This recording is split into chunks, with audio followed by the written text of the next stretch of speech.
2025 లేదా 26లో డిగ్రీ లేదా బీటెక్ చదివారా? సాఫ్ట్‌వేర్ జాబ్ కోసం ఎదురు చూస్తున్నారా? అయితే కోడ్ జ్ఞాన్ 100 డేస్ కోర్సులో చేరండి, జాబ్ సాధించండి. నమస్కారం అలగారి రవీంద్రనాథ్ గారు. నమస్తే అండి సిరి గారు.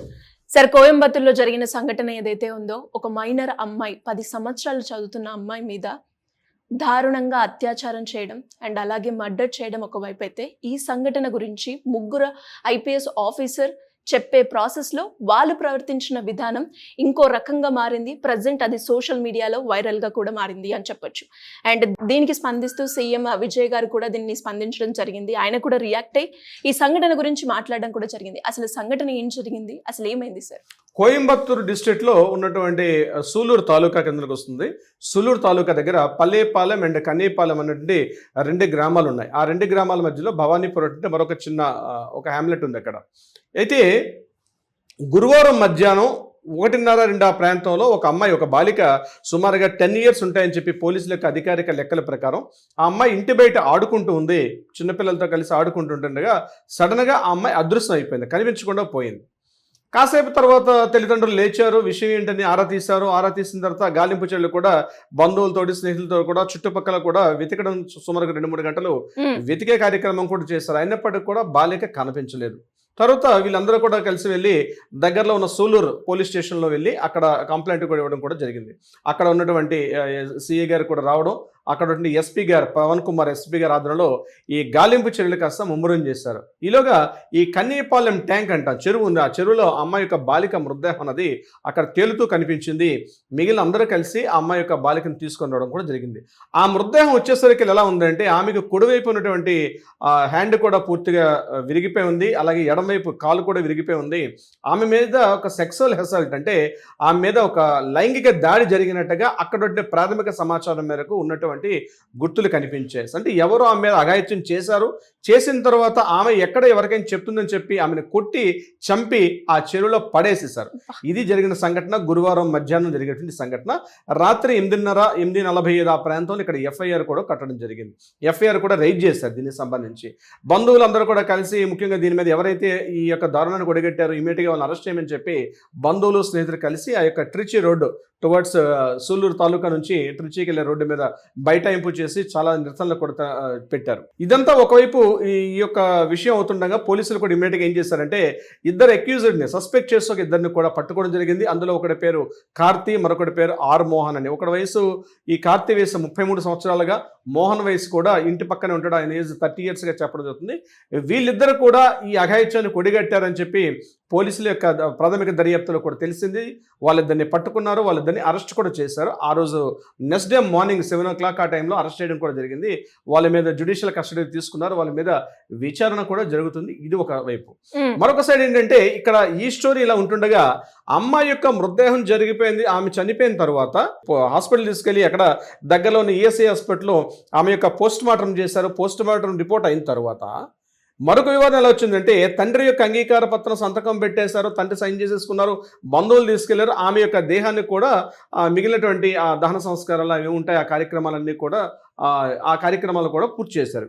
ఇంతలో మీడియా మళ్ళీ సోషల్ మీడియా ఉంది కదా, సోషల్ మీడియాలో మళ్ళీ కొత్త ఇష్యూ రైజ్ అయింది. ఆ ఇష్యూ ఏంటంటే, అమ్మాయి ఇక్కడ అమ్మాయి యొక్క ఎవరైతే చనిపోయినటువంటి అమ్మాయి యొక్క తల్లి నా సంతకం లేకుండా నన్ను పూర్తిగా ఇక్కడ నా కూతుర్ని దహన సంస్కారాలు చేశారు కాబట్టి నాకు తెలియకుండా చేశారని చెప్పి అమ్మాయి చనిపోయినటువంటి అమ్మాయి యొక్క తల్లి మళ్ళీ పోలీస్ స్టేషన్లో ఫ్రెష్గా కంప్లైంట్ చేసి, నా భర్త ఉన్న బంధువులను కూడా చర్యలు తీసుకోండి, నేను కనీసం చివరి చూపు కూడా చూసుకోకుండా నన్ను రానివ్వలేదు, నేను ఆ పోలీస్ స్టేషన్ ఏదైతే ఈఎస్ఐ హాస్పిటల్లో ఆమెకి పోస్ట్ మార్టం రిపోర్ట్ చేస్తుంటే నేను వెళ్ళేసరికి వెనక డోర్ నుంచి తీసుకుని వెళ్ళిపోయి అంబులెన్స్లో తీసుకెళ్ళిపోతే నేను అనేక అంబులెన్స్ వెంబడి కూడా నేను కంటిన్యూగా పరిగెత్తాను. ఒక 1/2 కిలోమీటర్ వరకు పరిగెత్తినప్పుడు కూడా నన్ను అందకుండా ఆ బాడీని తీసుకొని వాళ్ళు వేరే ఊరు తీసుకెళ్ళి అక్కడ దహన సంస్కారాలు చేసేసారు.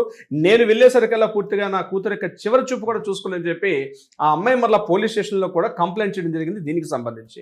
అంటే ఈమె మహిళ ఇలా, ఆ మదర్ ఇలా మాట్లాడడానికి కారణం ఏంటంటే, సోషల్ మీడియాలో మధ్యాహ్నం నుంచి ట్రోల్స్ ఏంటంటే, అమ్మాయి కూతురుకి ఇలా బయట ఆడుకుంటున్న కూతురు అలా విడిచిపెట్టేసింది ఎందుకు తల్లి అంటే, ఆ టైంలో తల్లిదండ్రులు ఏం చేశారని చెప్పి సోషల్ మీడియాలో విస్తృతంగా ప్రచారం జరిగింది. ఆ సమయంలో పోలీసులు విచారణ తెలియదు ఏంటంటే ఈ యొక్క చనిపోయినటువంటి మైనర్ బాలిక యొక్క తల్లి ఆల్కహాల్ తీసుకొని ఇంట్లో పడుకుండిపోయింది, తండ్రి కూడా అక్కడ పడుకున్నారు కాబట్టి పట్టించుకోలేదు అని ఈ విషయం పూర్తిగా గమనించినటువంటి ఎవరైతే ఎక్యూజ్డ్ పర్సన్స్ ఉన్నారో ఇది అదనంగా తీసుకొని అమ్మాయిని తీసుకువెళ్ళి అమ్మాయి మీద అఘాయిత్యం చేశారని చెప్పి ఒక సోషల్ మీడియాలో విస్తృత ప్రచారం కూడా జరిగింది.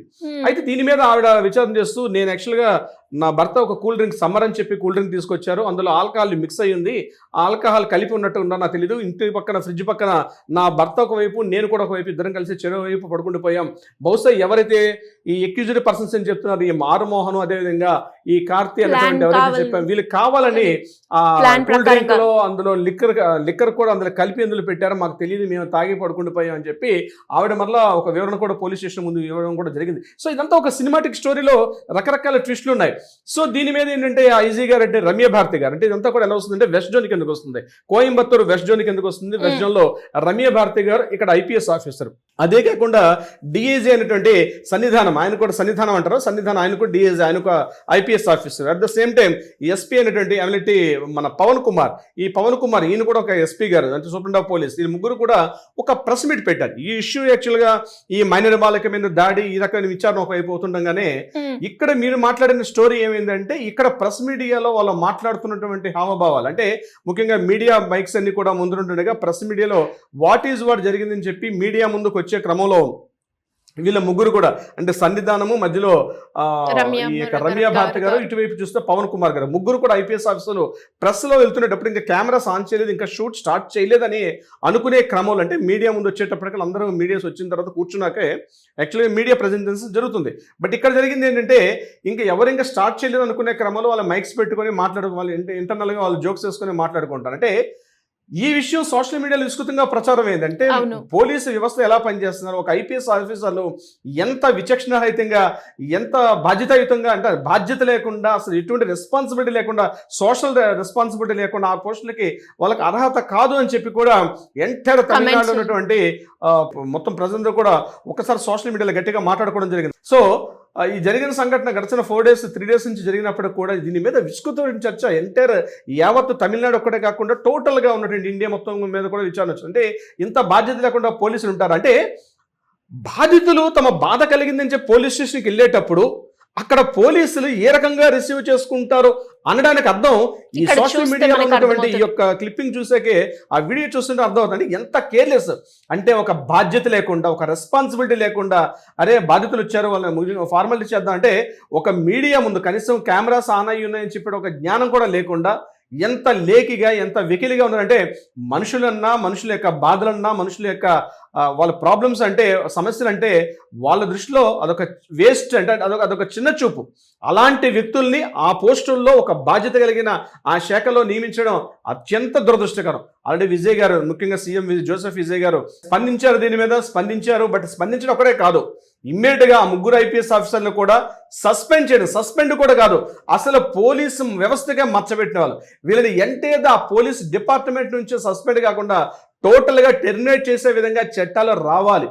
మనం సమస్య ఉందని ప్రాబ్లం ఉందని చెప్పి పోలీస్ స్టేషన్కి వెళ్ళేటప్పుడు వాళ్ళు ఎలా ప్రవర్తిస్తారన్నది నిజంగా నిన్న జరిగినట్టు సోషల్ మీడియాలో ఉన్నటువంటి ఆ వీడియో క్లిప్పింగ్ చూస్తేనే అర్థమవుతుంది. ఈ ఇష్యూ ఏం జరిగింది సార్, విచారణలో జ్యుడిషియల్ కస్టడీ ఇవన్నీ అవుతున్నప్పుడు కూడా అనేక రకరకాల ట్విస్టులు చేస్తూ 3 రకాల ఇష్యూస్ ఇందులో కలిసి ఉన్నాయి. శ్రీ గారు నిజమే సార్, మీరు చెప్పింది ఏదైతే ఉందో ఒకవైపు బాధ కలిగించే విషయం అయితే ఇంకొక వైపు బాధ్యత తీసుకొని ప్రవర్తించిన వాళ్ళు కూడా ఈ రకంగా ఉంటే ఇంకెక్కడ ఎవరికి ఒక ట్రస్ట్ ఒక నమ్మకం వస్తుంది.